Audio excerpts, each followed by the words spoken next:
আজকে আপনাদের দেখাবো ভাপা পিঠা রেসিপি। কিভাবে ভাপা পিঠাটা বানাতে হয় চলুন দেখা যাক। চালের গুঁড়োর মধ্যে আমি লবণ আর চিনি অ্যাড করেছি, তার মধ্যে একটু জল। আমি নারকেল কোড়ানোটা দিতে ভুলে গেছিলাম, তাই দেখাতে পারিনি।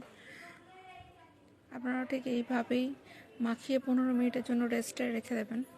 15 মিনিট পরে দেখুন আমি কিভাবে বানাচ্ছি। আপনারা ঠিক এইভাবেই বানাবেন, দেখবেন আপনাদের ভাপা পিঠাটাও পারফেক্টভাবেই তৈরি হচ্ছে। যেরকমভাবে বানাচ্ছি আপনারাও ঠিক সেইভাবেই বানাবেন।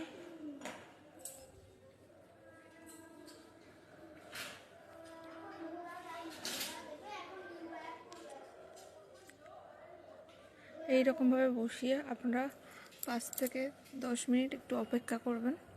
10 মিনিট পরে নামিয়ে নেবেন